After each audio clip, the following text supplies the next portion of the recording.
recap the discussion from last Thursday for anybody who's really interested.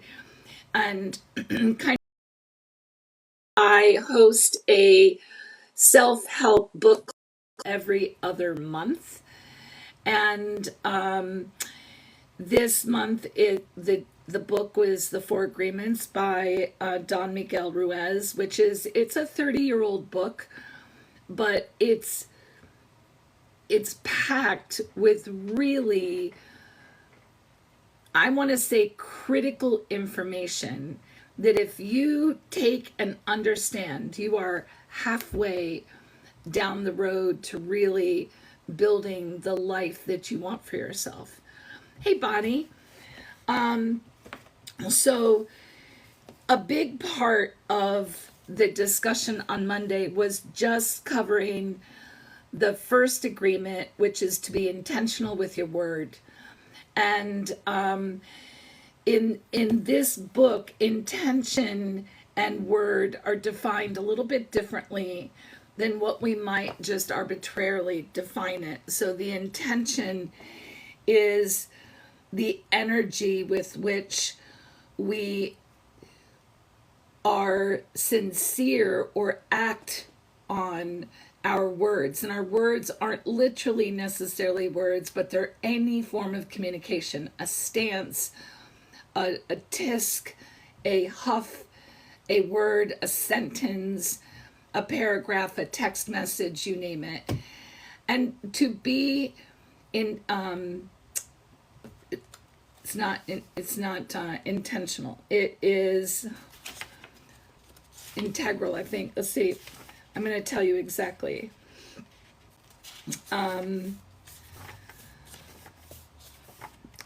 Be impeccable with your word. Sorry, I used the wrong verb. Be impeccable with your word. And when we talk about impeccable, we're talking about a certainty, a not going back, a doing the best that you have available. And a word is not just a sound or a written symbol. The word is a force. It's the power you have to express and to communicate. So your word is your energy force, the way that you put yourself forward. And you put yourself forward in every way of life. Now, I think it's also really, really important to remember that in the beginning of this book, what they're talking about is understanding that from the time that you're born, you are being domesticated. And that's the language that he uses. Essentially, you could throw in, you are being conditioned, you are being trained, you are being taught, but you're being domesticated. You are learning how to exist in society. And in order to exist in society, you have to follow a lot of society rules. And even to bring it in order to exist inside your family, you have to follow your family rules, right? And so we learn very, very quickly what's accepted and what's not accepted. Problem with this is a lot of us are born into environments that aren't perfectly healthy. And so the rules that are a part of one environment might not be anywhere close to the rules that are a part of another environment. And so we're all kind of walking through the world having been raised with a different set of rules or understanding a different set of rules. And we move along like that, right? I want to tell you guys a funny story. And I told this to a client tonight, and they're like, and she said, "Have you done content on that?" And I said, "No, I don't think I did." And she said, "Oh my gosh, you need to." So you guys are going to be, I think, the first. I don't know, the people who are here all the time can tell me if I have told this story. I know I didn't produce content, but maybe I've talked about it on my live. But 4 years ago, when I first got on TikTok, I was really zeroed in on content creation as many places as I could get it.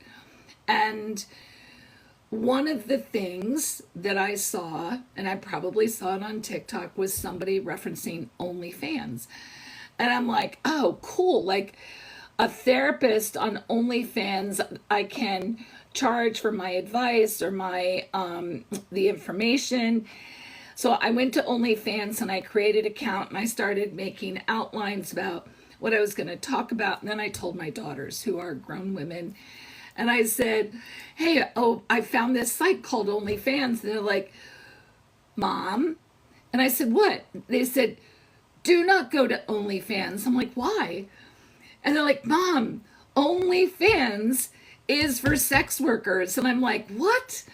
No, other people are on there too. It's just that they subscribe to you and they pay for what you do. And she's like, Mom, do not tell people that you have an OnlyFans account. Do not go to OnlyFans and try to put out psychological advice, Mom. It is the wrong platform. In which case I learned about Patreon. But I've never canceled that account. I never went back in, but I've never canceled that account. So in fact, I do have an OnlyFans account. And my client that I told tonight, she couldn't stop thinking about it. I'm pretty sure the session was over once I told that story, because she just tried to process that her therapist had an OnlyFans account. So I hope that that gives you a really good laugh for the night.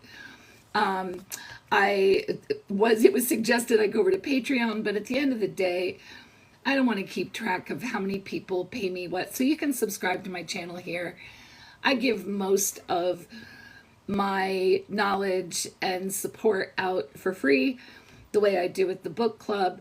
But once a month, once a month I do have a Zoom call with my subscribers, and we get to know each other a little bit better face to face. So plus I make a concerted effort to learn your name and communicate with you. You get first dibs on anything that I do produce. You get 10% off any of my classes or any of my courses. And, so instead of OnlyFans, you can subscribe to my channel on TikTok, and it serves the same purpose, because that's pretty much all I was going to do there anyway.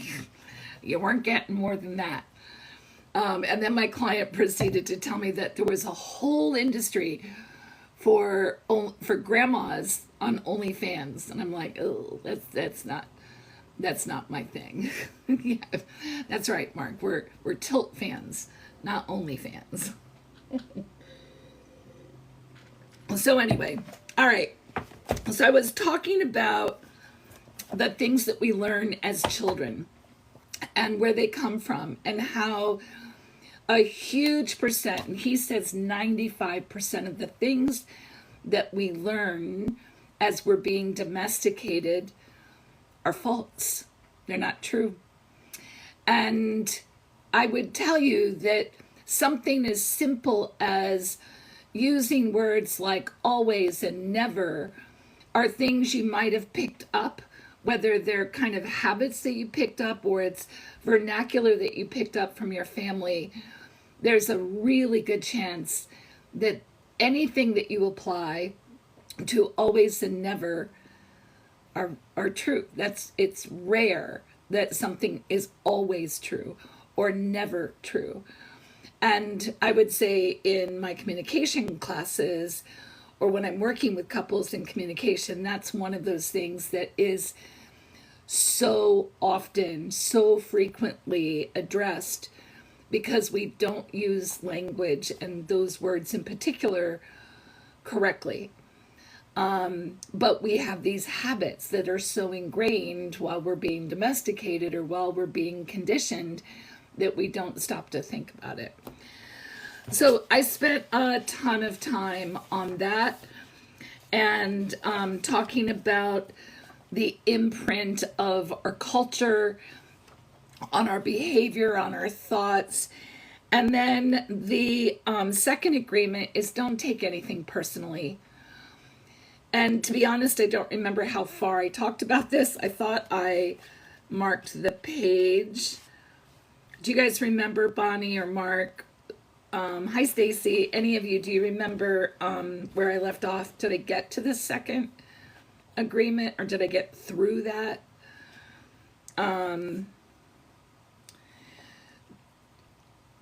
As a reminder, the second agreement of not taking anything personally, I think we did, because I talked a lot about, I started on the second agreement.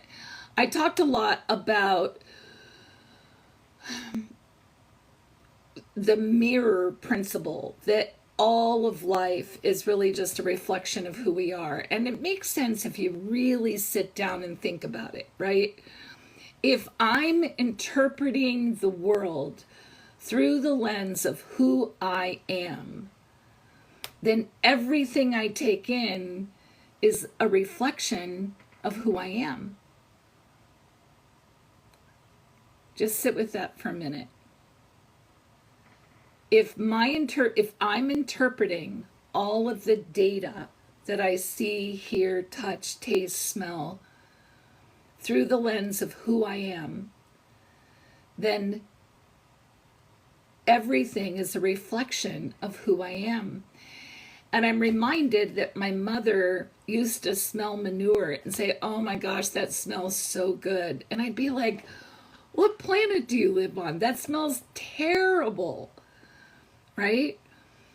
But it smells good to her because she was raised on a farm, and it reminds her of being home and gives her comfort. And all I can think about is sitting on the fence behind the barn, watching the conveyor drop plops of cow poop into this big shed, and it spraying everywhere, and thinking how gross it was. So the smell of manure does nothing for me. But for my mom, it's actually very comforting.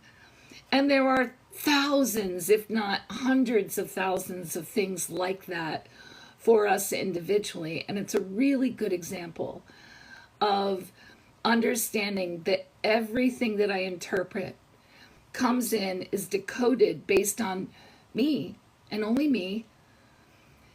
And then as I assess it and I assimilate it into my being, into my day, into my knowledge, it's a reflection of who I am. So he goes into great detail about this. And it's another one of those things that I remind people of all the time. Tonight, somebody said, so what an example for you, because you struggle with that nothing personal agreement. Good. I'm glad that it was a good example. It's tonight I was talking about, so let's see, how can I talk about this? A couple's in my office, and he withheld some information because he didn't have the courage. He knew it was going to disappoint her, and he really didn't have the courage to disappoint her. You had the same manure experience. See, these analogies come to me, and I love that they helped you. He didn't have the courage, and he finally got to this place where I didn't have the courage to come with you and watch you be disappointed. And so what he understood in that moment, what she understood, is that she'd been saying, "Look what he did to me." And at the end of the day, it wasn't about her. It was about him. He didn't have the courage. Now, she was impacted, but his not telling her was his failure. It didn't have, she had said, you didn't trust me. Technically that's true, but it's not that he didn't trust her because of her. He didn't trust her because of him. Do you hear that? He didn't trust her because of him. And that's really, really important. It's not about you. And when we internalize things like that, our reactions tend to be very attacking and victimy. And when we react from a place of being a victim, it's often unproductive. So think about that, and I'm happy to answer questions about that. I'm trying to think if there's anything else in here.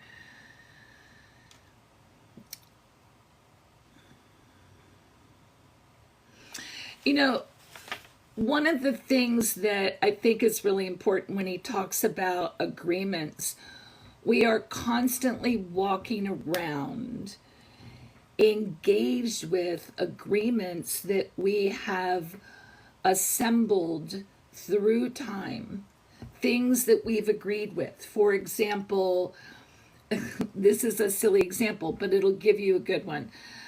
I was told and then had some maybe anecdotal experience that if you drive a red car, you have a higher chance of getting a speeding ticket.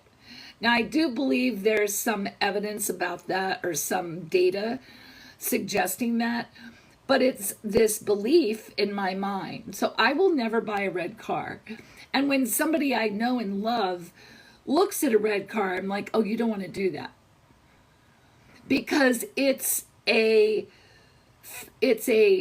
sentence in my brain that I believe is a fact, and I have agreed that that's a fact. Like somebody told me it was a fact, I agreed that it was a fact, and now I live my life according to that fact. How many of those things did somebody tell you? You accepted it by agreeing with it and adopting it into your lifestyle or your belief system, and now you hold to that, right? We go back to my mother saying, your sister may be pretty, but you're going to be interesting. I was told that I was going to be interesting. I assessed that I couldn't be pretty. I agreed with that. I didn't defend it. I assumed my mother knew best. So by default, I agreed with it. Epiphany night Monday with Leslin. I agreed with it, and now I spent a lot of time living my life in that what do you want to say, on that hamster wheel, right? I agreed with it. Now, if somebody said, if somebody said people who wear glasses are ugly, I'd be like, who are you talking about? I wear glasses and I'm one of the pretty people. Eventually I got there. And I love my glasses, right? And I don't mind. So you can call me Four Eyes all day long, and I'm not agreeing to your derogatory sentiment. So I'm not going to hold on to that and take it personally, because I never agreed. You can't hurt me if I haven't agreed. Now, if you say, geez, Les, you probably need to lose some weight, that's probably going to sting, because somewhere along the line, I agreed that I don't meet society's standards for attractive weight. Yes, you choose your agreements, yes. You have subconsciously agreed with all of these things that you live by, and we had to when we were children, right? We didn't get to pick them when we were children. Your parents said you have to clean your plate. We didn't get to pick that. But as an adult, now I can decide, do I agree with that or not? So by the time we come into adulthood, we have this book of laws that we believe we have to live by. I have to make my bed.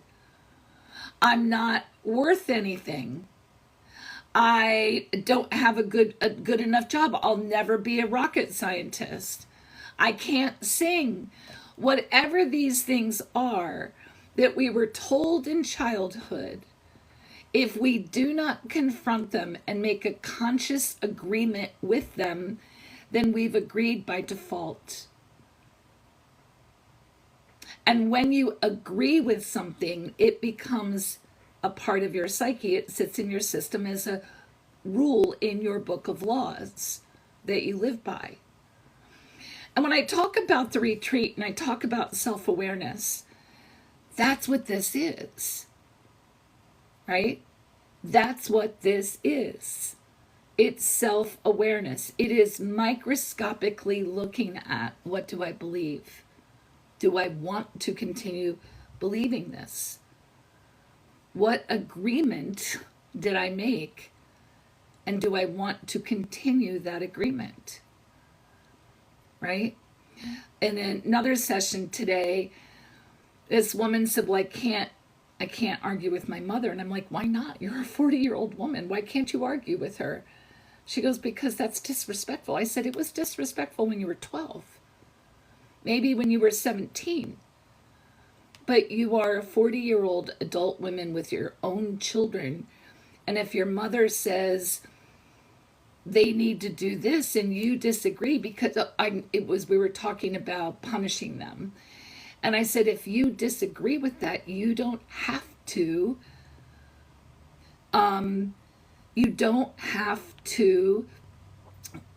adhere to that. You get to make your own rules. You know, another kind of, if somebody doesn't call me, they must not like me. They must not care about me. You know what one of the biggest agreements is that I think get us in trouble? If he or she loved me, they would blank, and then fill out the blank. They would get me flowers. They would come over more often. They would make more effort. They would blah, blah, blah. If they loved me, they would blank. Those are agreements that you made with yourself about the behavior of people who would love you. And you made those agreements based on what you saw or what you were told or what felt good. You made a connection, you put it into your psyche, it went into your psyche, and now it's law. It's in your book of laws. Uncovering these things is really critical. Because every one of those things has to do with being impeccable with your word. And you can't be impeccable with your word if you've made an agreement, a subconscious agreement with something you don't want to agree with. Okay? If I will say with that woman who wanted to argue with her mother, she's like, I don't want to be respectful to my mom. Okay, that's an opposing agreement with, I don't want to parent the way my mother parented, right? That's an opposing agreement. Both can't be true. So now as an adult, you have to choose, what do I actually think? So, and Bella, I didn't get to say hi. Hi, how are you? So I think it's when they talk about don't make assumptions, your assumptions are evidence for agreements that you may not know are there. I mean, they're evidence for agreements. Okay, so let me say that again. Your assumption is evidence for an agreement. If you don't call me and I'm going to assume you don't like me or you don't want to be my friend, that's an assumption. And that's because somewhere I have an agreement that people who don't call me must not want to talk to me. They must not want to be my friend. Okay? Stacy, I hope you wrote that down because I have no idea what I said. So just by practicing the agreement not to make assumptions, you are breaking dozens and dozens of those tiny little subliminal agreements that are sit in your psyche. Really important. All right. How did it get to be 9:30 already?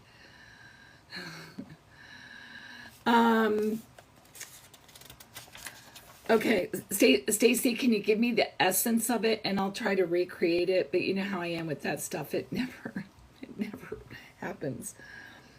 All right, that was not taking anything personally. That wasn't the assumption, and it was they go hand in hand. Oh, good job, Bonnie.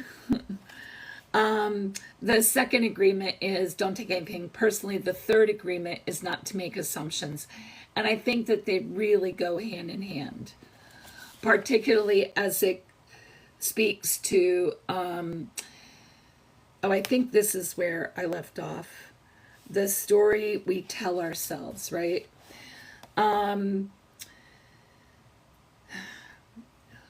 Think about this. So based on what I just said, right? All of the sadness, all of the drama that you have lived with in your life was rooted in making assumptions and taking things personally. Now, if I think about that, I think, well, that's not necessarily fair, because when Rocky died, when my first husband died, I was really sad. And it was pretty dramatic, right? He's 23, got electrocuted. That's dramatic.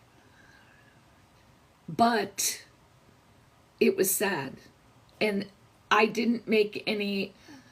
Your assumption is evidence of an agreement. Excellent, Bonnie. Thank you so much.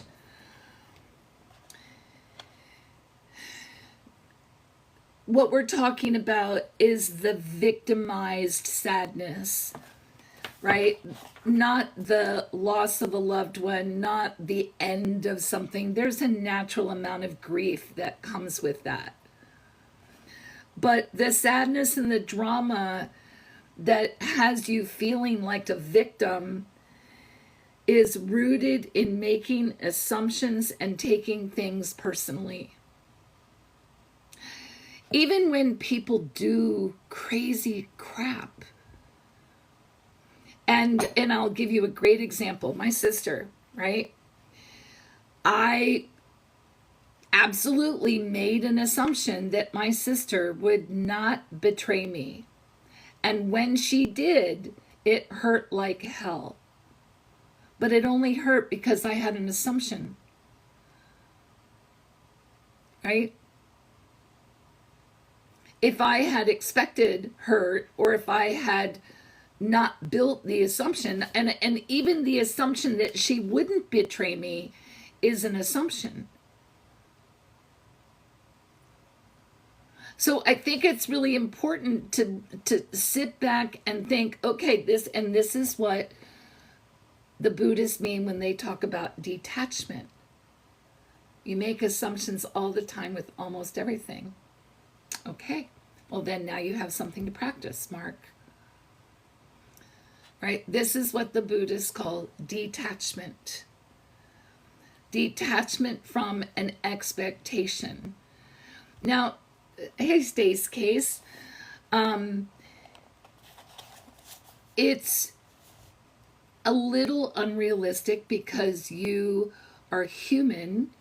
It's a little unrealistic that this is going to be a smooth road and that you're going to be perfect about this because you read the book or you listened to my lecture, right? The assumptions that you make will tell you what agreements you've made.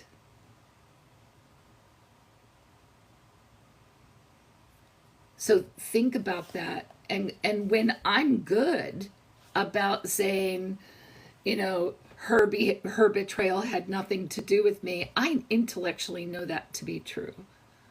It was all about her. I even think I know what her agreements were in large part that drove that kind of behavior, right? She's an identical twin. And growing up, every single thing they had, it was identical. So if one thing came into the house for one twin, the other thing came in the house for the other twin. So she literally had an agreement based on experience in her family and an assumption in her head that if so-and-so had this, she could have it too. And when you look at the evidence, it is laid out clear as day. Of course, I didn't notice that until I was a therapist 15 years later. But it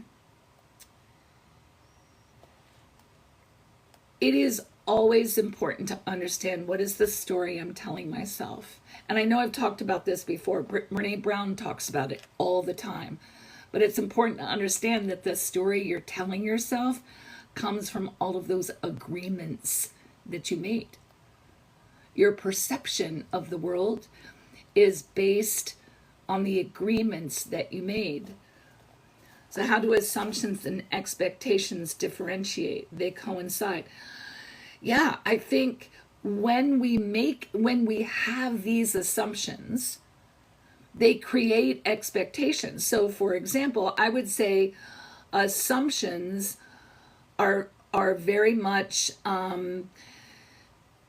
the agreements, right? The voices that you heard as children are your agreements as adult. Yeah, in large part, what you learned as a child are the agreements that you adopted, right? Now, again, not everybody. So let's say you had an alcoholic parent that called you a little shit all the time, but you're a no, whatever. I can't even, hello, Bree. But you had another loving parent that sunk that, right? Or countered that. And so you probably didn't buy into the assumption or the agreement. You didn't make the agreement that you were a little shit. You had the opportunity to agree with the loving caregiver, the sober caregiver who mitigated that lesson or that domestication, if that makes sense. All right.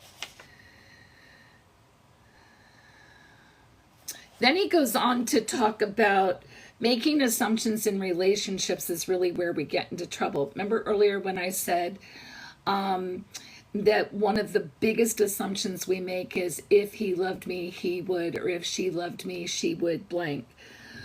We also, along those lines, make these assumptions. We've made agreements. We've bought into this idea that if you knew me, I wouldn't have to tell you what I want. That you should know. God, if I had $5 for every time somebody said to me, well, he or she should know what I want. Seriously, I'd be retired. So that's one of those assumptive agreements that we make that are absolutely not true, right?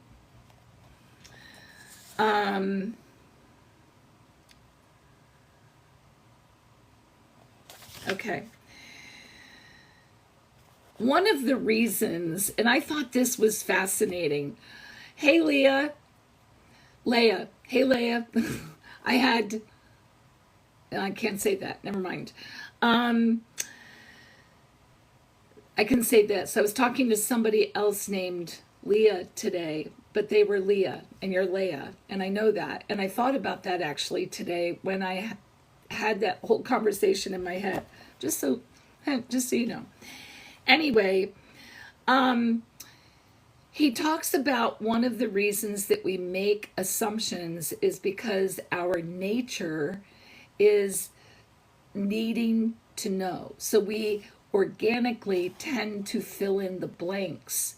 The only problem is we fill in the blanks with our agreements, with the things that we learn about the world. And again, if we have learned dysfunction in the world, then we're going to fill in the blanks with dysfunction. And I often talk about these stories we tell ourselves, like this collection of Mad Libs, right? We get part of the story and then we fill in all the blanks based on who we are.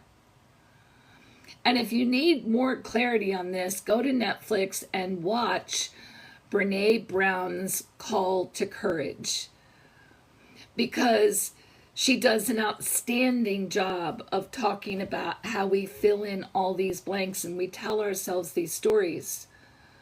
But now you might know a little bit better that these stories we tell are based on the assumptions that we create from the agreements that we made before we go on. See Mark's question. Thanks, Lisa.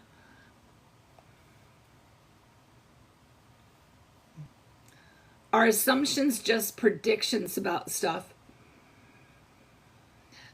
Predictions might not be the most appropriate word to use there, but I can see that sometimes it would fit.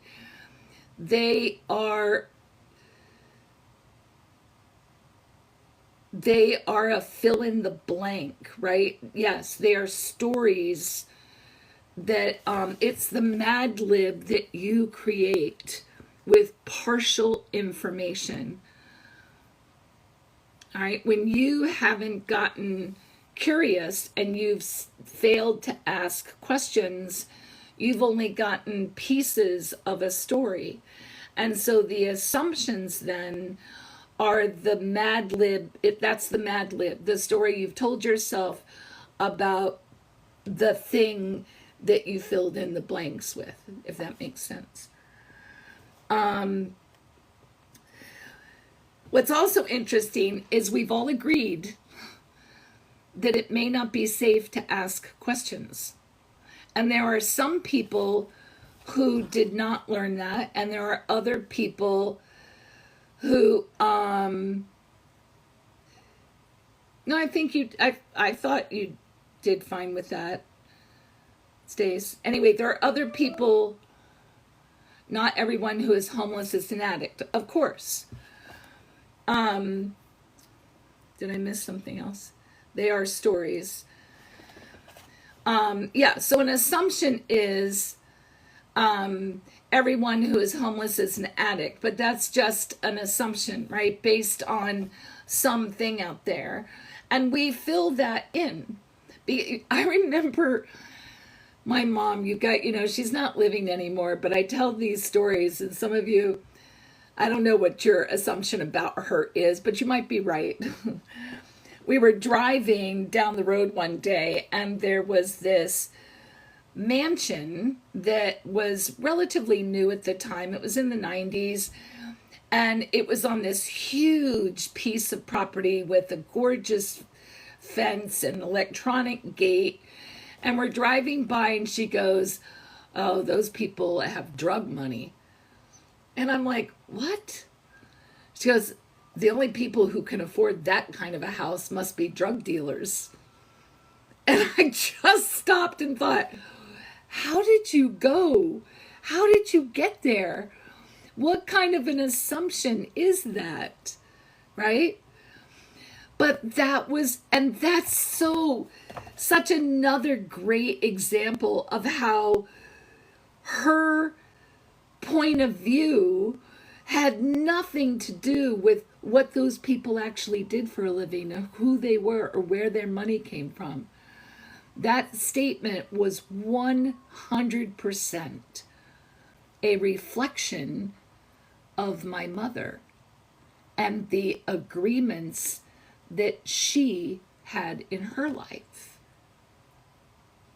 I hope you really are starting to get this.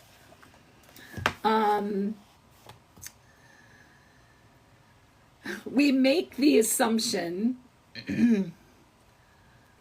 exactly. We make the assumption that everybody sees life the way we do. I've talked about this before because it is so pervasive. We assume that others think the way we think, that they feel the way we feel, that they judge the way we judge, and abuse the way we abuse. It is the single biggest assumption that humans make, that we all see life the same way. Because we think everybody else will judge us, victimize us, abuse us, and blame us as we do to ourselves. So before anybody has the chance to reject us, we have already rejected ourselves.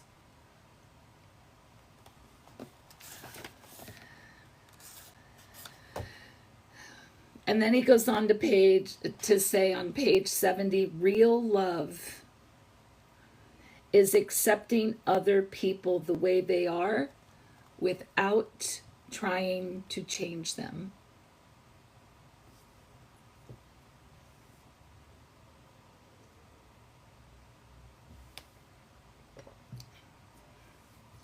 Real love and romantic love are different. I hope you will understand that. Real love and romantic love are different.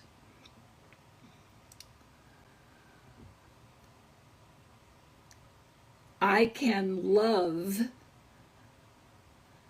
someone in a humanitarian sense without allowing them to be disrespectful or abuse me. I can, and because if I tell them stop abusing me and that's who they are, that's where they are, then I'm asking them to change. And if I'm asking them to change, that's not real love, that's romantic love.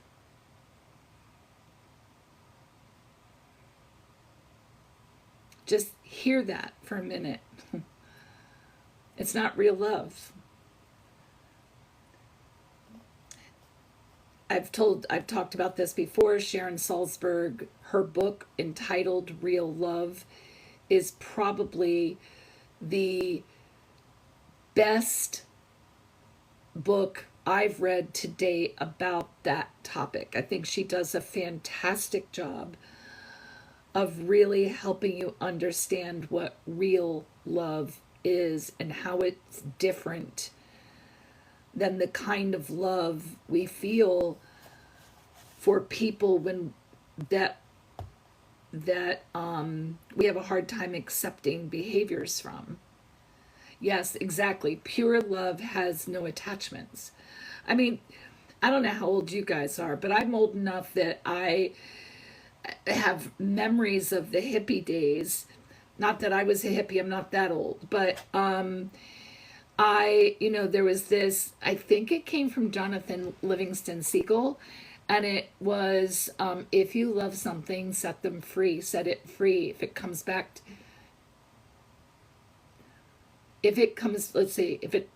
now I can't remember what it is. If it comes back, it was meant to be, something like that. If you love something, set it free. If it comes back, it was meant to be. That's what it is. And so there's real love. Pure love has no attachment. That's correct. Pure love has no space for fear. Fear wants to keep you attached. Not wanting your kids to grow up, not wanting them to make mistakes, those are all attachments in the Buddhist tradition. Right? Here in the Toltec tradition, those are agreements. Just to kind of give you the distinction. All right. The fourth agreement, always do your best. And in the very first page when he talks about, and this is also important to understand, your best is never going to be the same from one moment to the next or from one day to the next. We are living, changing, dynamic creatures. Everything around us is dynamic. So your best yesterday is going to be different than your best today. And I cannot tell you how many people I have to teach this to, right? That just because you could do it yesterday doesn't mean you're going to do it today. And just because you couldn't do it today doesn't mean you're not going to be able to do it tomorrow. Every single day is just what you have that day. And you know why, Stacy? I'm going to go out on a limb. I don't want to tell you what you think, but I would bet my bottom dollar that in your domestication, best and perfection are synonymous. But they're not. Do your best does not mean be perfect. That's not what it means. It means give what you've got. They're not synonymous. That is an agreement that you can break. My best has never been perfect, ever. There is no perfection. I had that agreement for a lot of years and then was able to break it close to 20 years ago, thankfully, thanks to a professor that I had. There is no perfection.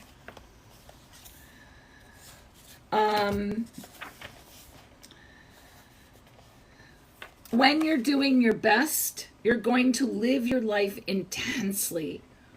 You are going to be productive. You are going to be good to yourself.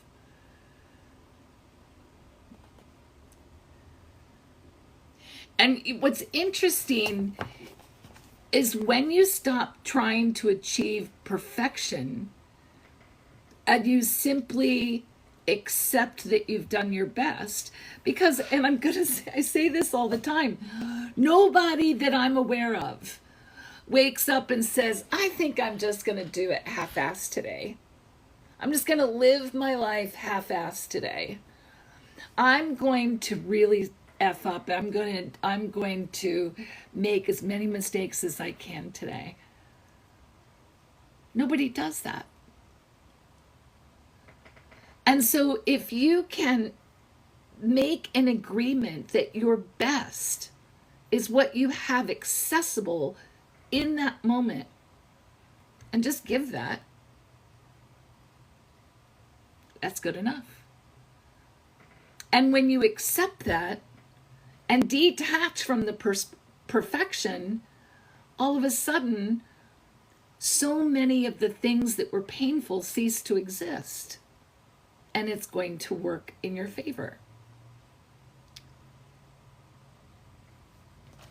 Okay? And if you've just joined us and you're like, what is this woman talking about? This is a book discussion of the 4 Agreements, which is one of my top 10 self-help books. And I'm just ending the discussion on the 4th agreement.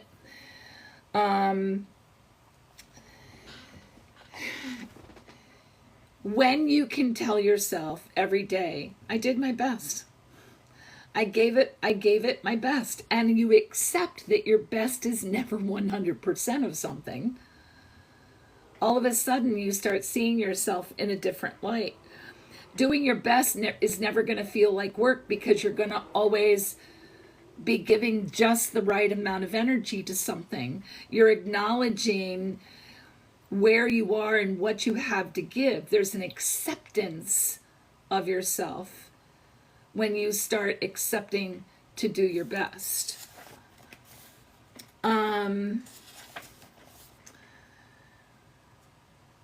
He also goes on, yes, you have to accept that it's enough. And again, if you think my best isn't good enough, hear me. What do you think I'm going to say? That's an agreement that you made. it's one of those agreements you made that's not true. Because your best has no potential to be anything but enough. That's all you have. That's it. It's enough. It's all you have. And some days I have 20%, and some days I have 100%. You know, my weekend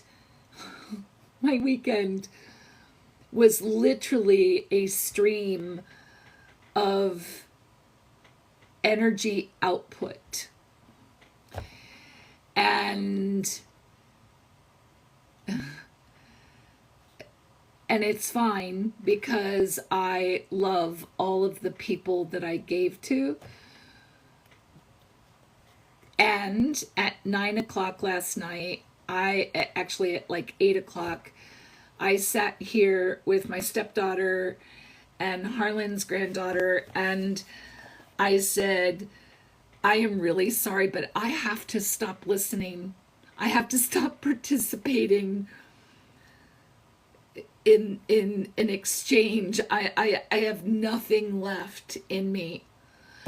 I'm exhausted, and I'm just have nothing. I have nothing left. And I don't know if I've ever spoken that much truth to something, right? Hi, Penny. Exactly. You know, and honestly, I did feel a little bad, but it was just simply the truth. I simply had nothing left. And the fact of the matter is, it appeared to be taken fine. It was, nobody was mad. Nobody was upset or disappointed or insulted. We turned on the TV. We watched a little bit of HGTV. And then at 9, I think it was 9:05, I said, you guys, I love you. I'm sorry. I have to go to bed. And I went to bed. And I scrolled for probably 20 minutes, and I was probably asleep by 9:30. So your best has to be good enough. Now, had they come on Friday, I had a lot more on Friday, but by Sunday night I just didn't have anything left. So when that happens, there's, like we've been saying, there's an element of acceptance that's really critical for you to have also. He talks about the first 3 agreements will only work if you do your best. Don't expect that you will always be impeccable with your word. Your routine habits are too strong and too firmly planted in your mind. All those agreements, many of which you don't even know you have, are just rooted, but you can do your best, and you can start raising your awareness about what those agreements are. Think of it as one of those proverbial onions that you peel back over and over and over again. Right? And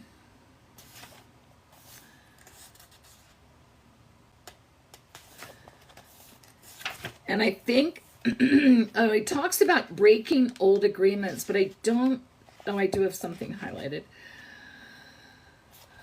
So I think that there's a lot more discussion we could have on these 3 things, but he goes on to talk a little bit about the Toltec wisdom, and that living according to the Toltec wisdom, which in part are these 4 agreements, it's a way of life. And there were no leaders and no followers, where you have your own truth and you live your own truth. And you know how I feel about that language, but it's, you acknowledge your point of view, what you create for yourself. You acknowledge the agreements you've made in and about the world. You understand that everything you take in is your perception. It's created by the agreements you've made about what the world is. If the world is generally a kind place, you're probably going to be happier than the people who somehow made the agreement that the world is a scary, spiteful, hateful place.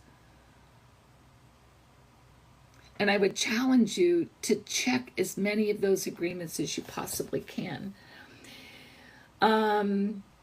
He said, in the Toltec tradition, there are 3 masteries that lead people to become Toltecs. The first is the mastery of awareness.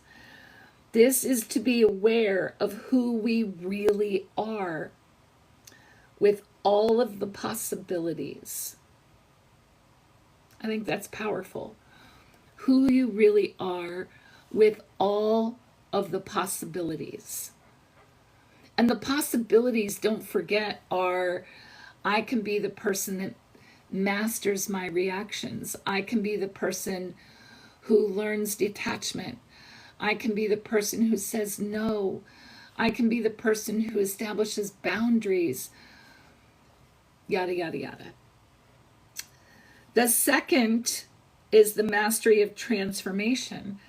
How to change, how to be free from many of those agreements that occurred when we were being domesticated.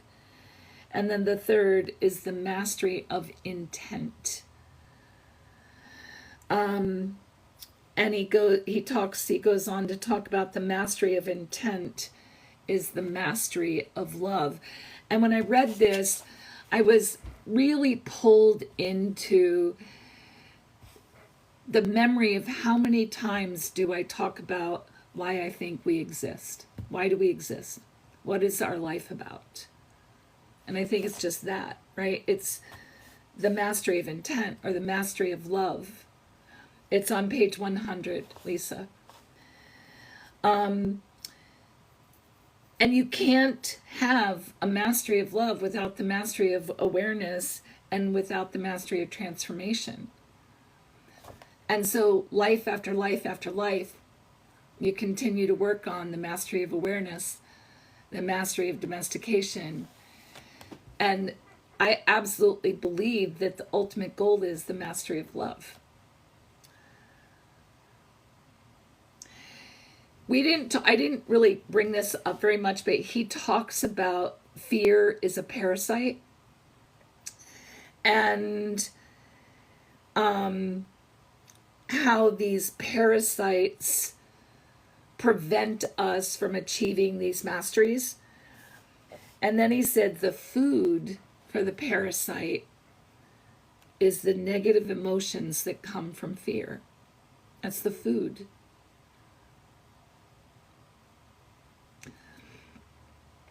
Just think about that. Learn to understand, what am I afraid of?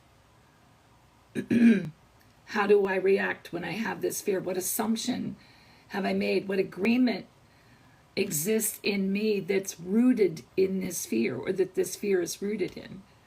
Okay, that was the last thing that I highlighted. I also wanted to talk just for a second about this book. It's the companion book for the 4 agreements. And if you have a hard time dissecting some of what he writes, this companion book will help you. As a matter of fact, I would say probably just get the companion book if you haven't bought it. Negative emotion feeds the fear. Yes. Fear is the parasite to the 4 agreements. It's an interrupter of the 4 agreements of your mastery. And negative emotions are the food for the fear. I didn't reread this whole book, but one of the things he does is he gives you practice ideas. So, for example, he's telling you to try to recall your earliest memories of what your mother, father, and closest family members told you about yourself. Now, we do this in the retreat, but you can do it at home. Then consider what other people outside your family projected onto you. Friends, teachers, coaches, neighbors, aunts, uncles, etc. Now, pay attention to your emotional response to the questions that are below. Which agreements come from fear and which agreements come from love. Okay? What were the images that others projected onto you? For example, when I was a child, I was told that I was blank, blank, blank. And remember, so here's another example. And I can talk more about this in another live. I'm just going to kind of end it there. But for example, my mom said to me when I was a child all the time that I was the little girl with a curl in the middle of her forehead. And when I was good, I was very, very good. And when I was bad, I was horrid. She said I was interesting. But before she said I was interesting, she said this other thing. And so I learned very, very quickly, oh, thanks, Stace, my mother's projection of me or interpretation of me, the story she told herself about me is that there was no middle ground. It was all or none. I was horrid or I was amazing. And because I didn't, I agreed, apparently, that there was no middle ground. You were either one or the other. And I find it so interesting to raise my awareness about what that looks like, because I can see remnants of that in many of my interpretations of people as they view me, right? Which isn't those people, it's me. It's my interpretation based on these agreements that existed from my domestication. And I would just challenge you to really think about this and learn about yourself, because you'll be amazed at how much you'll grow. There's also a book called The Fifth Agreement, and I don't know how many people want to do that for the November lecture, which will be on November 5th, I believe. No, 3rd. November 3rd. I just made plans for that afternoon. It's a Sunday, November 3rd. It's called The Fifth Agreement. Okay. Yes, The Fifth Agreement. Okay, let's do that then. Just FYI. Here it is. The Fifth Agreement. And this will be November's book club reading. Lots of love, you guys. Go out, slay, and make a difference in the world. Have a great night.